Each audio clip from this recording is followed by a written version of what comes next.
Too many businesses lose money on Google Ads. It's not products, it's not your ads, it's your budget. It makes no difference if it's $10 or $50K a month. What I hear from business owners all the time is you're spending money, but you can't hit the ROI you need. Maybe you even get close to your ROI target, but the moment you try and scale, everything collapses. Costs rise, conversions stall, and suddenly you're back underwater. Here's the part nobody tells you. Google already knows your margins better than you do. They know exactly how much you can afford to spend to win a customer. And if you set your budgets wrong, you're finished before you even start. Does this sound familiar? Look, stick with me because in the next few minutes, I'm going to show you step by step how to build, set up and scale Google Ads budgets the right way so you can stop bleeding money, protect your ROI and finally make Google Ads work for you. And to make this easier, I've built, guess what, a free Google Ads budget calculator. It takes all the guesswork out of CPCs, conversion rates, ROI targets. The link is below in the description and you can follow along and you can use it on your own numbers. So maybe your budget is just what you can afford, but if you want to succeed, we need to use a simple 3-step process. It is forecast, work out the numbers first, save, stop the bleed from competitions to negative keywords. You need to get this right. And finally, scale. Once you've got the numbers and you've stopped the bleed, then and only then can you scale. More budget, more visibility and more revenue. Most advertisers skip straight to scaling and wonder why they fail. If you follow my forecast, save and scale in the right order, you'll build budgets that actually work. So let's jump in with the forecasting budgets. Your budget is how many sales or leads you want multiplied by your CPA or your cost per acquisition, the conversions. It's simple. No, it isn't. There's a little bit more to it. In your case, how many clicks do you actually need to get a lead or a sale? If you're new to Google Ads and you've got no data, jump over to Google Analytics and have a look at your conversions for your direct channel and your organic traffic. You'll need at least, I'd say 100 to 200 clicks to try and confirm a conversion rate.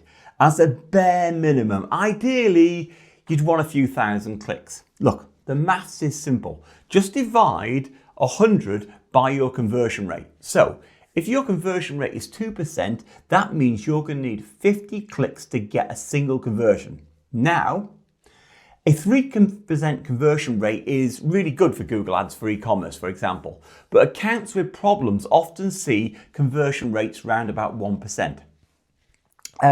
If you're generating leads and you're in the lead gen market, about 10% is really good, but 3 to 5 is actually quite common. I've created the budget calculator to help you, okay, and the link is below, or you can go visit clickconvertmarketing.com and click resources. You'll be able to use the calculator to calculate your budgets by the volume of sales you're after or your revenue or your sales target. You can test out different CPCs, conversion rates, and you can see what effect they have on the budget. But don't go playing with it just yet. I need you to watch the rest of the video. I literally spend hours on these videos. So, you may be new to the channel. I'm John Langley. I'm the founder of Click Convert Marketing. I really do get a click of helping advertisers just like you beat Google. I've got a team of 25 plus Google Ads specialists who've generated over 1.5 billion in revenue for small businesses just like yours. Yep, I know it's a lot of zeros, but in the last 15 years, we've helped literally thousands of Google Ads advertisers like you. We've got offices in Santa Rosa up in Wine Country, California and Wrexham in the UK. It's better known for being that famous football club that Ryan Reynolds there purchased. As all YouTubers asked, could you hit the like and subscribe button, and could you also put a comment in there? Just put in what problems are you facing with Google Ads. It would be great to hear that. So let's get back to the ads.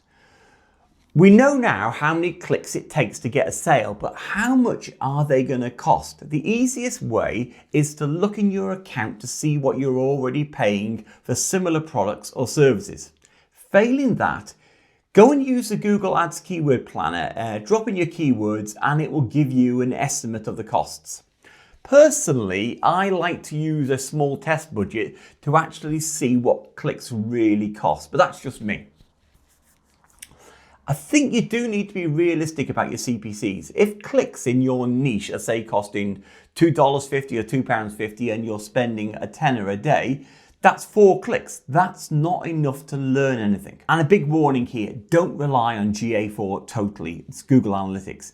It underreports, it misattributes, and it really doesn't give you the full picture anymore. I would say it's only about 60% accurate. It's not a good tool.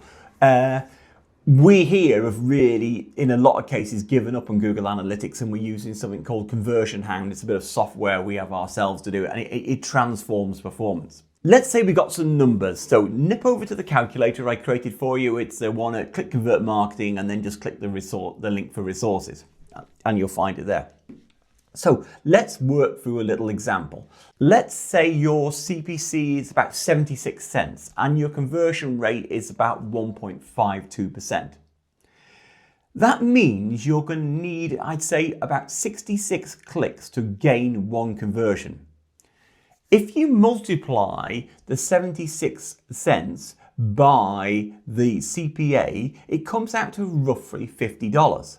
So if you've got a $1,000 budget, that's going to give you about 20 sales. But what if you want 30 sales? Then you're going to need a budget closer to $1,500. That's how you calculate your budget. CPCs, conversion rate, and how many conversions you want. So play around with a calculator and let's do that. Right, next. There's something crucial we can't ignore. It's seasonality. Your customers don't buy the same amount every month. Some months demand is high and that's great. Others it's really low. If you split your budget, your yearly budget, into 12 equal chunks, you'll make 2 big mistakes. You'll waste your budget in quiet months fighting for clicks when demand just isn't there, competitors increase their bids, and then in the peak months, you're going to starve your campaigns because customers are ready to buy and you haven't put enough budget, and competitors in busy months are always bidding lower, so the bids go down. So that's when we need to use our budget effectively. And here's what you really should do instead. I'd like you to plot your demand curve using your historical sales data. Look in Google Analytics, or you can use your Google Ads data. If you're brand new to this, go over to Google Trends and put in your products or services, and it will give you the trends going all the way back for the last 5 years, and that's a really good starting point. Next, I want you to work out what percentage of your yearly sales happen in each month. For example, maybe December is 20% of your sales, but February is only around 4%. Next, we allocate the yearly budget in line with demand. If you've got 120k for the year, we don't just spend 10k each month. We spend, say, 24k in December when demand is hot, and maybe 5k in February when demand is really flat. And here's a reality check. In high demand months, as I illustrated before, CPAs or conversion costs often fall because competitors are awash with conversions and they just chill out and relax, and they lower their bids and they cut their ad budgets altogether as they're busy, so they're not worried about it. However, amazingly, in low demand months, conversion costs increase. Your competitors panic with fewer conversions and they bid more and they increase the budgets to try and grab what little business is out there. Both of these affect how far your budget will go. You need to flex budgets to reflect the seasonality. People forget about landing pages. Your ads don't convert, the landing pages do. It doesn't matter how great the ad is, you've got to make sure that landing page is really nailed in. Every page really needs to have 3 things. It must have a hook that makes a visitor feel, this is for me. You must have an offer that gives them a reason to act now. And don't forget, you've got to have trust building. You can have the reviews there. And don't hide away from this. If there's going to be objections that people may have to buying your product or from you, make sure you handle those objections on the page, whether that be the deliveries, the guarantees, free returns. Make sure you've got all those objection handling mechanisms on that page. And here's the kicker. At a 1% conversion rate, as we've discussed, you're going to need 100 clicks to get a sale. But at 2% conversion rate, you're only going to need 50 clicks. You've just halved your cost per acquisition. That's like doubling the budget without spending $1 more. So before you complain that your budget isn't big enough, make sure that you fix the conversion rate, you fix the campaigns, you fix the landing page. It's the cheapest way to stretch your spending. Now, I call this visibility, and it's type of, your budget needs to ensure that you're visible to Google in order to win the click. And I split visibility into two parts. The first visibility part is about not wasting your budget. And the second part of visibility is being able to scale the campaigns to get more visibility. So let's jump in with the first one, which is how you stop your budget bleeding away and destroying your visibility. Start with the stop the bleed. Go to the search terms reports. You'll find you're showing for search terms that you've never wanted, ones that you've never guessed. You sell new products, but you'll find out you'll be appearing for new or repair. And you sell services, but your ads show up for free advice or PDF guides. Each one of these clicks is draining your budget and throwing it down the drain. That's why you must use negative keywords, and you must use them from day one. Keep adding them weekly. It's one of the easiest and most powerful ways you can or techniques you can use to protect your budget. So, you've stopped the bleed. You can start looking at impression share. This is step 2, is making sure you're showing in the right places at the right times. Start with networks. Split Google search out from search partners. Well, you really can't split it out. All you can do is turn search partners off. But in 9 out of 10 cases, if you turn search partners off, because you'll find they just don't convert. Then look at times and days. If you're running B2B, why are you running on weekends? If you consistently get clicks but no conversions at night, switch those hours off. Don't forget devices. It's a big one here that most people miss. Look at the data by device. Is mobile delivering conversions at a lower cost than desktop and tablet? If it is, move more of your budget over to mobile. That way you're buying more conversions for less money.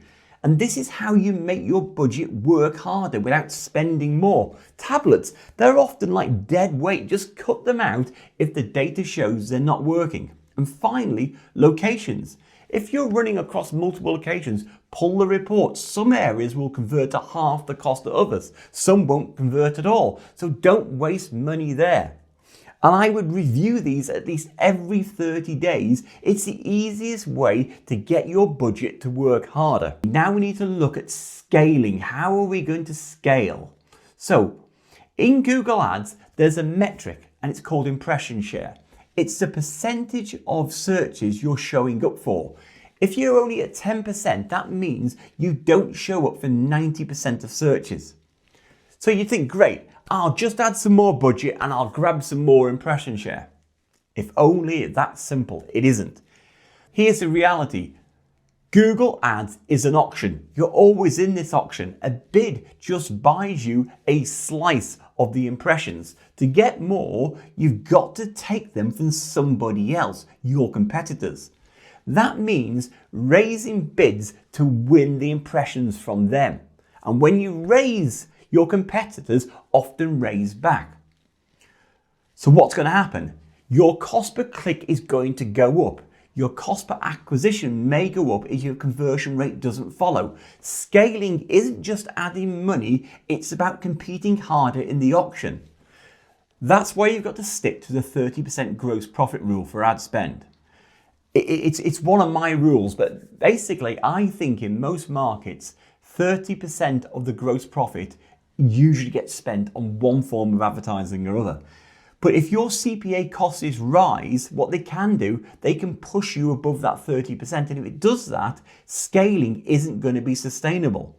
So you've got to scale gradually, test at each step, and be very, very careful to monitor your CPA, because if you're not careful, it will rise too much as you try to grow. We've got to think about measurement.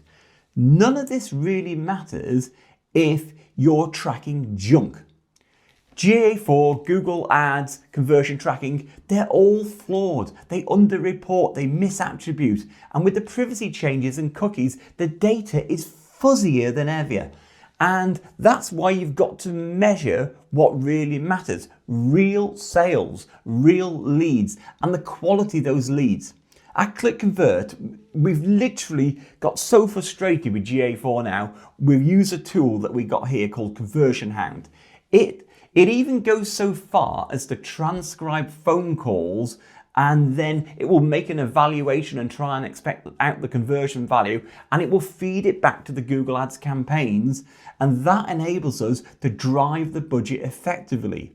It will read lead forms and it will score them, and because we all know a £20,000 inquiry isn't the same as somebody asking for free info. We want to pay for the higher value ones. And it feeds all of this quality data back into Google Ads, so the system starts optimizing for campaigns that really bring in the money. Once you measure properly, your budget stops being a guess and it becomes a growth engine. And this is really, really important. So now that you've got the framework, let's go back over it. It's first forecast, use a calculator, test properly, don't depend on GA4, work out your CPCs, your conversion rate, and what ROI you need. Second, it's about saving. Choose the right campaign types, build smart, fix the landing pages, stop the bleed in the account, and optimize your settings so you squeeze every sale out of that budget.